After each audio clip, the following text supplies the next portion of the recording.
Hi, everyone. It's episode 129. I think I messed this up last week, or I thought I messed it up, but I didn't, of the Diet Diaries. Whatever. um, and I just wanted to just leave a little quick announcement here. I think pretty much everyone who listens to the podcast listens, but I did want to let you know that I have been filming these and putting them on YouTube. So if for any reason that feels like a more useful or helpful format to have access, it's there for you. It's exactly the same. It's just that you see me instead of just listen to me. So I just wanted to let you know that's up there. Maybe I'll actually post the link in the show notes today so you know that it's there. And yeah, just wanted to give that little quick sidebar. Also, today is Monday, May 22nd. Today is the first day of Nourishing Notes Summer Edition. If you missed the sign up, it's not too late. This is a freebie. So it's like you can actually join at any point. You'll miss like the first, you'll join in on whatever day you join in, right? So if you sign up today, you'll already have missed the first one because they go out at 6 a.m. So you have them like super early for your day, something to think about, but you can join in at any time. And again, that's 30 days of free, super short emails, all centered around how to start feeling better in your body and about how your body looks within the context of summer and all of the pressure that we feel to look a certain way during the summer. Like this whole, we have to get ready for summer. Like, do you have to get ready for fall? Do you have to get ready for winter? No, you just have to it's the only season we have to get ready for. And that is a lot of marketing, and that is, creates so much stress for us. So I created this resource, Nourishing Notes over the winter around the holidays, was super successful. Everyone loved it. So I'm like, great, let's bring it back and have it focused on this season. And maybe it'll continue to be like a cool kind of seasonal thing. So want to let you know that's available. It's free. And it's a really great resource. I love creating it. And yeah, so let's get into today's episode. So this is definitely going to be a little bit not different, but I think a really helpful topic. I have to open this door. I have the window open in here and it's making this door creak. So one of the biggest questions that, or kind of conversation topics that comes up with clients, with friends, with just anyone, is how do I not pass on my own issues around food to my kids? And this is such an important and valid question. And it's wonderful that people are aware of this and want to do something about it, because that's the first step, right? Is realizing that when you have a disordered relationship with food, that your kids are very aware of that. You might think they're not. And I say this with love. If you have a disordered relationship with food and you think your kids aren't aware of it, you're fooling yourself. And I don't say that in a mean, harsh way. I say that in kids are picking up on everything that you're doing, on every nonverbal communication, on your actions. And you might think you're hiding things from them, but you're not. You might be hiding some things, you're not hiding everything, and they are picking up on it. And this was something I had to come to terms with too, right? So Ben is almost 11. And so for more than half-ish, a little more than half of his life, I was in a really bad place with food. I mean, I was doing isogenics when he was 2, when he was 4, like in front of him, like not eating meals and all of this. And I have since done a lot of work and we have conversations around it. Not about my kind of past with food, although I think he's aware of what I do for work. But more about, we talk about food. We have to educate our kids around this. Like, I think there's this huge just gap and lack of information where we don't really think about food and nutrition as something that we need to like educate our kids on. We think we're educating them by doing things like, oh, you have to eat your vegetables, or no dessert until you have 5 more bites, or we only have desserts on special occasions. All 3 of those things are coming from a disordered background and will start to plant the seeds of disordered eating in your kids. And they all come from a good place. I say that, but when Ben was younger, I definitely did the bite thing. Oh, a few more bites, a few more bites, a few more bites. And I'll just go off on a bit of a sidetrack right now and say that the reason that is harmful is because it teaches your kid that you as the parent know more about what they're feeling in their body than you do. So if they tell you that they are full, You have to let them trust that, and you have to trust them. Now, I know you're thinking, but I know they're not full. They're going to ask me for a snack in an hour. I get it. I don't want this. I'm not going to turn this episode into a podcast about like how to get your kids to eat the things you want to eat. That's kind of a separate topic. Maybe I will do that. It's not my area of expertise for sure. Actually, Dr. Becky has a phenomenal workshop about that. She offers a lot of really great tools. I can definitely link that for you guys. But when you tell your kid, oh, just have 3 more bites or 4 more bites, if they're telling you they don't want any more, they're feeling that within their body. Either they're full or they don't like it or they're just done. And if you force them to eat that food, that's signaling to them that you know more about how they're feeling, that they can't trust what they're feeling, and that you don't trust what they're telling you, and that you don't care. Now, again, I know this comes from a well-meaning place. I totally get it. You want to make sure that they're getting like eating healthy foods, which I'm going to talk about, and getting enough nutrition and not just surviving on snacks. I get it. And also, this isn't an either or, it's a both and also, that's actually not the most efficient way to approach it. And so think about, I actually learned a lot about this from Dr. Becky. And if you're not familiar with Dr. Becky, she's a child psychologist and she's amazing and brilliant, and yeah, you can check her out. But if you might think this is a bit of a leap, but if you're telling your kid, whether they're 2, they're 6, they're 10, I mean, people do this at all ages, oh, just have 4 more bites. Or if you don't finish that, you can't have dessert. So you start to create food as a reward. It starts to build up this lack of, oh, my mom must know more about how I'm feeling in my body than me, so I guess I should just listen to her.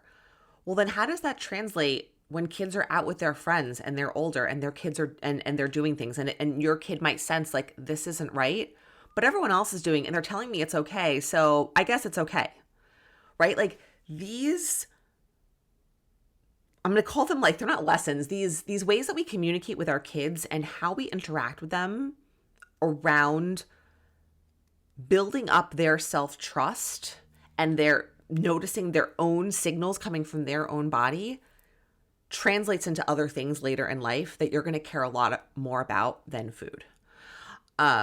So I kind of went off on this early tangent here. This stuff is super important, not necessarily the crux of what I wanted to talk about, but is super important to just get you thinking. And again, I just want to make sure this is not coming from a place of judgment. I have done these things too, but this is when you know better, you do better. And I'm not saying it's easy, but I am saying that these things do have outcomes, and we can't just pretend that they don't exist. So one of my closest friends actually sent me a text, like in the fall. I've been kind of sitting on this episode for a really long time. And if you're listening, you'll know who you are. And just kind of sharing like kind of a frustrating situation that she saw her son eating like this Oreo ice cream concoction, and it was hard for her not to say like, oh my God, like there's so much sugar, there's so many calories, don't eat that. She didn't, she held back, but it was like really bubbling up with her. She's like, I don't know what to do. Like, how do I deal with this? Like, how do I approach this? She has a lot of her own past, an eating disorder and disordered eating, and has come a long way from that and feels really comfortable around food now. But this stuff still, it can be very triggering and can bring up a lot for us. And so I wanted to offer today some skills, which are skills that you use for yourself, but that you can also start talking to your kids about really at any age. Some of these are appropriate for like really little kids. And by little, I mean probably like 2, 3. When you're able to kind of like engage with them in some form of like a conversation. And the first thing, and I kind of started talking about this, but then went off on this tangent around like what we say to our kids to try to get them to eat, and it's well-meaning, but actually can be harmful, is again, we need to teach our kids about food. We don't like, and teaching them again is not like eat 3 more bites and you don't get dessert unless you clean your plate or whatever. Again, that's another thing. I have so many clients who like grew up on the quote clean plate club, right? You have to finish your plate. Again, when you're being forced to do that, it's like, well, what if you're full and then you're being forced to eat that, or forced to eat foods you don't like? There's so much that stems from this. But just teaching kids the basics around nutrition. This food has protein. This food has carbs. This food has fat. This food has lots of nutrition in it. This food doesn't have a lot of nutrition in it. This is really basic. And yes, you can talk about calories. If you have had a disordered relationship with food, you are somewhat traumatized by calories. And I totally get it. I've talked about this before. I have a whole podcast episode about this. I'll try to link it. Calories are a unit of energy. They are science.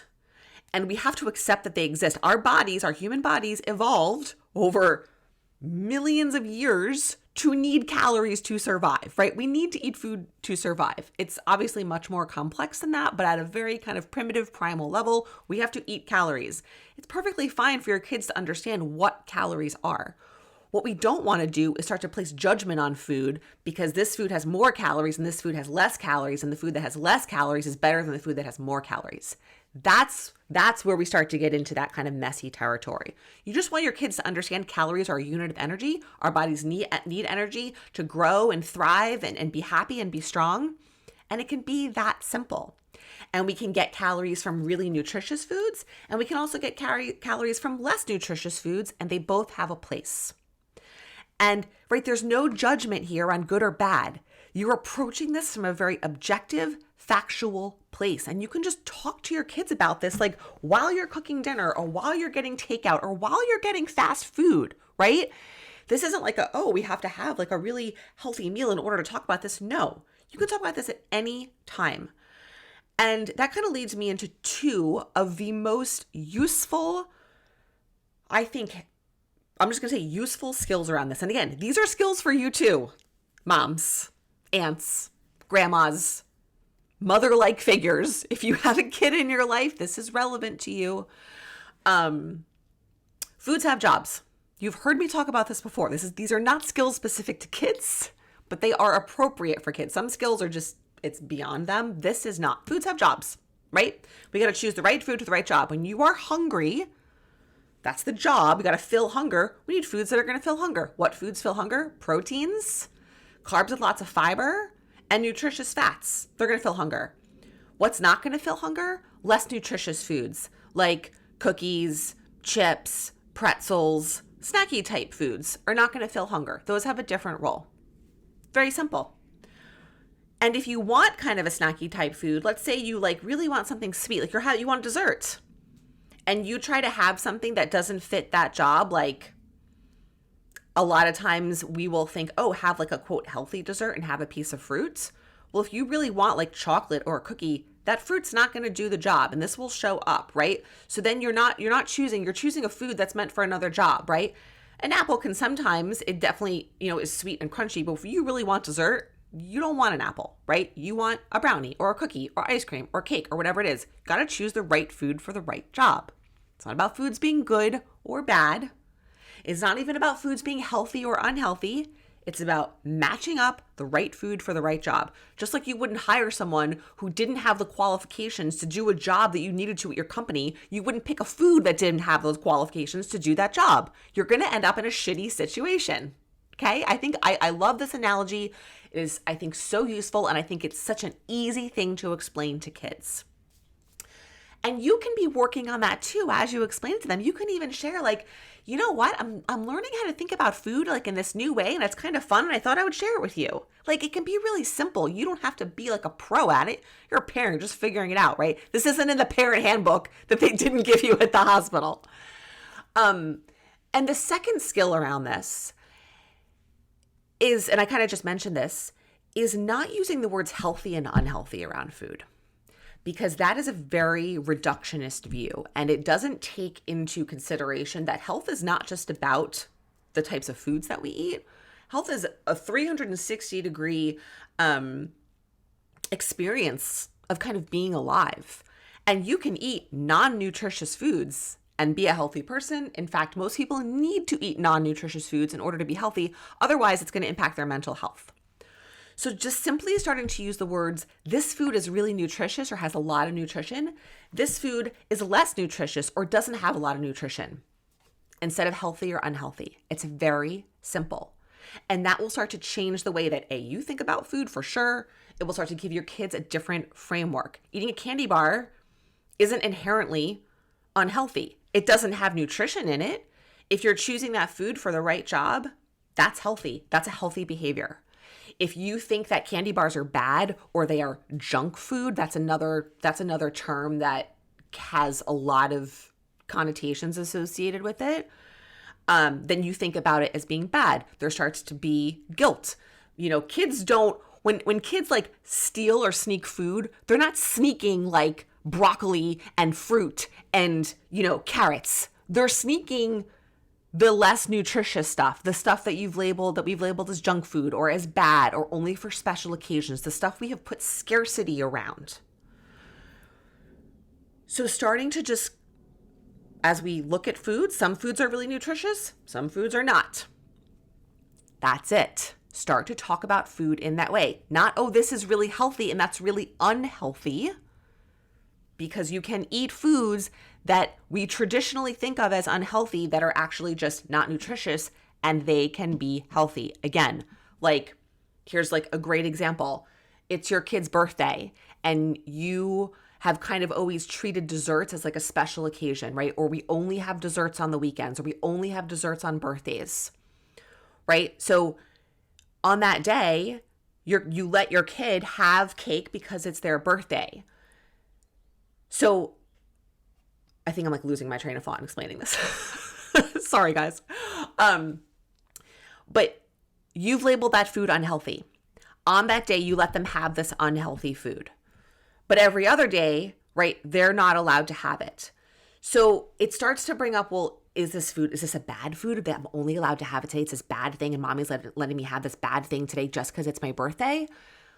So that then if they want to have cake on any other time, they feel guilt around it. This is a bad food. I'm only allowed to have this food on special occasions. This is an unhealthy food, right? Instead of, this is a less nutritious food and a more nutritious food. And I understand this is like the sister to, what are the jobs of foods?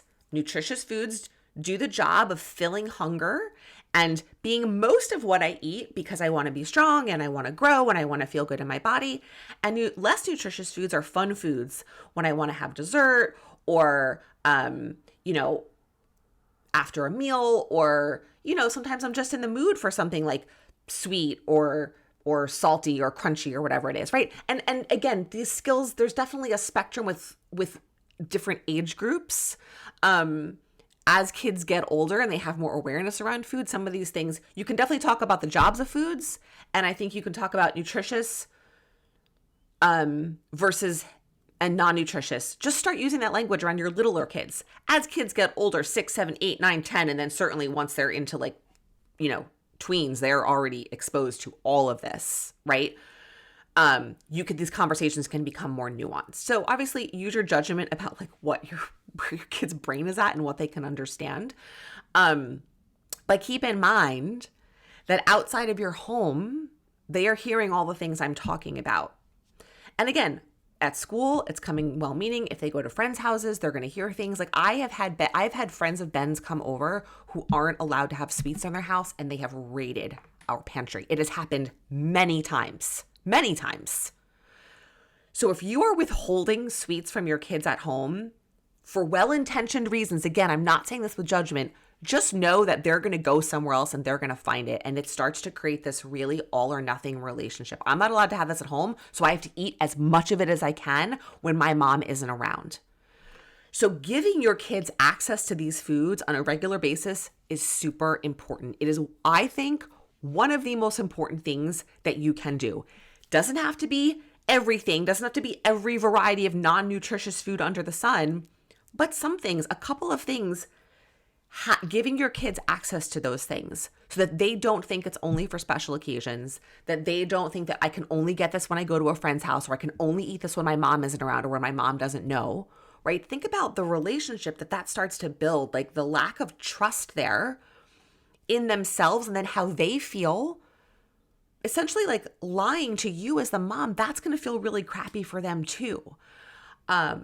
There's a lot. There's actually, as I was like, oh, this is going to be a short episode, and I'm like, oh my God, this could turn into like a 2-hour thing here. I don't want that to happen because I really want to stay focused on these specific skills. But if anything, I hope this starts to just create some awareness around the language that you're using and the way you're approaching this. And again, knowing you are doing the best job that you can. Maybe you've never even like thought about this before. Maybe you never realized it. Fine. Now you've heard this. When you know better, you can do better. Bit by bit, little small changes. Doesn't have to be overnight, because I know it's uncomfortable and I know there's thoughts, well, if I have cookies in the house, my kid is just going to eat them all. Well, we can apply structure around things. Same things I talk about for adults. You take out 2 cookies, you put them on the napkin, you sit at the table, you don't eat them while you're watching your iPad, right? Maybe you sit with your kid and you say, oh, those cookies look so good. Like, what's your favorite part about them? What does it taste like? Are they crunchy? Like, just start to get them paying attention to their food. The very skills that we're trying to learn as adults, they're a lot easier to learn as kids. And this kind of leads me into kind of my last 2 points I wanted to talk about. But start getting your kids to pay attention to how certain foods make them feel. This goes back to the foods have jobs, right? And to the nutritious versus less nutritious. If you make a really nutritious meal for dinner and you ask your kids to notice, how do they feel afterwards? Do they feel full? Do they feel satisfied? Do they enjoy it? Versus when they eat something that's maybe less nutritious, they might feel less full. They might feel hungry afterwards. You might notice that they're asking you for snacks more frequently. This is more, I think, appropriate for getting into older kids. I think you can definitely talk to your 2 and 3-year-olds about, like, do you feel full? Does your belly feel full right now? But getting some of the more nuanced stuff is definitely going to be appropriate for older kids. I think older, older elementary school. And then once you hit middle school, like, this is all fair game because they're being exposed to it everywhere. But just starting to teach them to check in and pay attention. And you can do that. You can lead by example. You can say, oh, wow, like, there's still a lot of food left on my plate, but I feel really full right now, right? So that they know they don't have to finish their plate. Or, you know what, I think I'm still a little bit hungry. I'll have a couple more bites and then, maybe I'll see like how I feel. Or like, oh my gosh, we had so many vegetables tonight. They're really filling in my belly. Or, you know what, like, these chips are delicious. They're so crunchy, but they're not super filling. I might need to eat something else with it. There's so many ways that you can just start to inject this language. It doesn't have to be like a sit down lesson. It can just be like a lead by example, model the behavior that you want them to have. And the upside is that this is all positive stuff for you too, right? So it's like the double benefit of you're working on your own relationship with food, and then your kids are starting to pick up on that. I will tell you, it's very different, very, very difficult to not pass on this stuff to your kids if you're not working on it yourself. And I have done some one-on-one coaching work with clients specifically about this. Whose kids, older kids, like tween teens, have started to have some really disordered eating behaviors. And the moms have known that it is in part because of certain things they did. Well-meaning, well-intentioned, didn't know, but now it has to be addressed, right? And so part of that work was helping the mom to work on some skills and really modeling that, not so overtly teaching like a 13-year-old because they're smart and they're going to know what you're doing. So it's, what's the behavior that you are modeling? So I'm not sitting here and telling you this is super easy. The younger your kids are, the easier it's going to be, definitely, but it's never too late. It's never too late. Because even with your older kids, you can say to them, look, like, I realize now looking back that I probably talked about food in some ways that weren't really helpful. And I'm sorry, I didn't know better, and I'm trying to work on it now. This is an older kid. This is like a, teenager, even maybe a little bit younger. Your own judgment, not like a 3-year-old. But just, it's never too late. And the last thing I wanted to mention is, this is more about the body image piece, right? So I really talked exclusively about food itself and the language we use around food. I'm just going to recap it. Foods have jobs. How are you lining up the right food for the right job? You talking about food not as healthy or unhealthy, but as nutritious, more nutritious, less nutritious, or has a lot of nutrition, has less nutrition. That connects back to the jobs. Being aware of the good, bad language around food, calling food like junk food. That's a word that I would start to try and pull back from. Even using the word treats. I had a conversation with a client about this just recently. Starts to put that scarcity around it. Using words like dessert, sweets, they're pretty benign, right? This is a dessert. This is something sweet. A treat puts that exclusivity around it, and having scarcity around food or giving kids the feeling that they can only access foods at very specific certain times can start to then build up that, well, now's my chance, now's my chance, now's my chance. And so if you are a parent who has really been like kind of against or pulled back from having sugar around, I just ask you to think about this. And this is, I'm just going to leave it at that. And just be really honest with yourself. Again, this is not coming from judgment. I have been there. But if you're not allowing those foods in your home, your kids are getting them somewhere else. And just thinking about, what does that mean? What type of relationship does that start to foster as kids get older? And thinking about like, you know, how comfortable are they going to feel coming to you talking about certain things when they might feel like the only time they can get certain foods is out of the house, and then they feel guilty because they know that you don't want them having it. And I know it comes from a good place. I just want to be super clear. I'm not judging you, but we also have to be honest with ourselves, right? Like sometimes brutally honest. And we are all doing our best as parents, and there is no fucking guidebook for this about how to raise a human being. We are all doing our best. I get it. And I'm just sharing from my experience and experience I've seen with clients about ways we can maybe start to shift our thinking around some of this. And a lot of this is generational, right? We're doing what our parents did because they thought they were doing the best. I didn't really talk about that, but there's a lot of generational stuff around food, how we talk about food. And so everyone always thinks they're doing their best, and they are doing their best in that time. But it doesn't mean there's not opportunity to start to relook at things and think about how can I think about this differently to help myself, to help my kid. So yeah, I just wanted to kind of say that. And then again, let me just loop back to the last thing I wanted to mention, more specifically on body image. How are you as the parent commenting or talking about other people's bodies? Are you doing that? If you are doing that a lot, start to notice it. Can you start to pull back from that? If you are looking at people and saying, oh my God, that woman's really thin, or oh my God, that person's like really overweight, or oh my God, like she has no business wearing that, or, and again, like we've all been taught to think this way. I have to do work, right? Sometimes we think things that just come out of our mouths. I get it. You're a human. But when your kids hear you commenting on other people's bodies, whether it's positive or negative, they start to learn, okay, well, that's okay. And then I seek my validation from what other people think of me, right? So like, let's say you see a friend, mom, you see a friend, and you're like, and you're with your kid, you're like, oh my God, you look fantastic. You lost weight. Your kid hears that. And then they think, oh, so it's cool to compliment people on how they look. And also losing weight is a good thing and inherently a good thing, right? And we know it's much more nuanced than that. Can be, also can't be, depending on the person and the context. And that we seek our validation from how other people see us and the comments they make about our body. I know when you say that comment, it feels harmless and it feels well-meaning, and you're trying to maybe support your friend. But we live in a culture where that stuff is so ingrained in us, and our kids are hearing it over and over and over and over again. It starts to 100% wire the way that you are thinking about all of this. And in addition to that, and this is something you probably are already aware of, is how are you talking about your own body in front of your kids? That sets a huge example, right?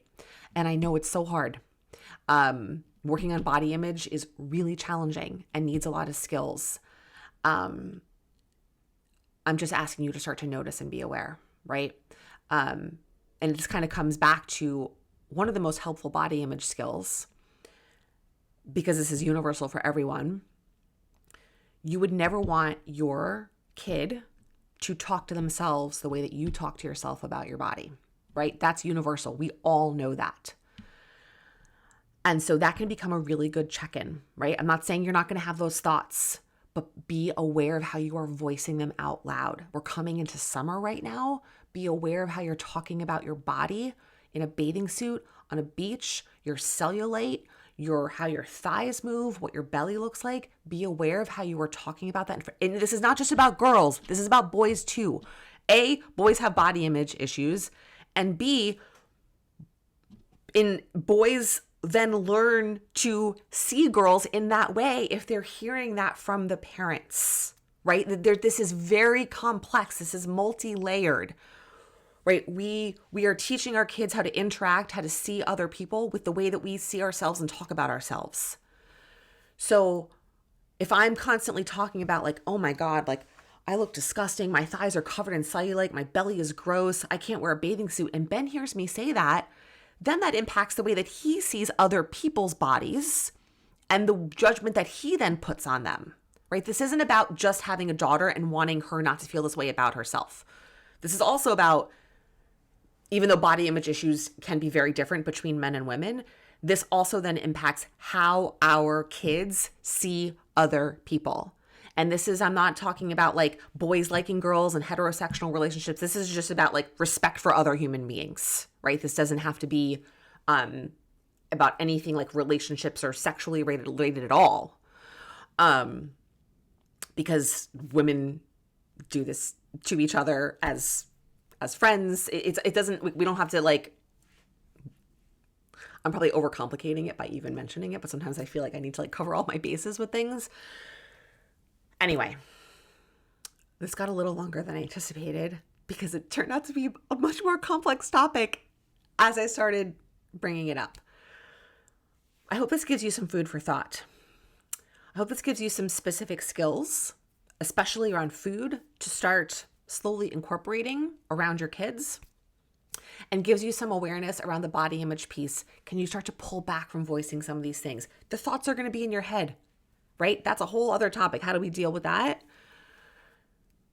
But do those thoughts always have to come out of your mouth in front of your kids, right? Because that is impacting them, the way they see things, the way they're thinking about other people, the way they're thinking about their own bodies, and all of that. And again, I'm just going to say one more time, I don't say any of this with judgment. I have been there. I have said things and done things in front of Ben countless times that were not the best, that I wish I could take back. And I can't, because I was doing the best that I could at the time for myself, for him, for not even knowing or realizing stuff about this. Like him seeing me like not eat for 2 days when I was doing isogenics, like it blows my mind. And yet he was little, but he still sees it. Why mommy's not eating? Why isn't mommy eating? I can only imagine what the little thoughts in his sweet little brain, right? When we know better, we do better. I was just surviving. I was trying to like find my way. And so just know, none of this is said with judgment. This is said with empathy. We are all in the same team as parents. We're trying to figure this out together. I'm here to offer resources and support so that you know you are not alone in trying to figure this out, that you know I get how hard it is. And if you need more support, if you need resources, I'm here. I actually really have loved talking about this with clients. I've loved doing this episode, even though I know sometimes my episodes are a little all over the place, but I really have been trying to kind of tie them back together so you guys have some really specific concrete skills. And that's it. Thank you for being here. Thank you for listening. Thank you for sharing. The podcast is growing right now. So if you are sharing it with people, I'm so, so grateful. I just want to get this resource and support out to as many people as we can. I will be back next Monday.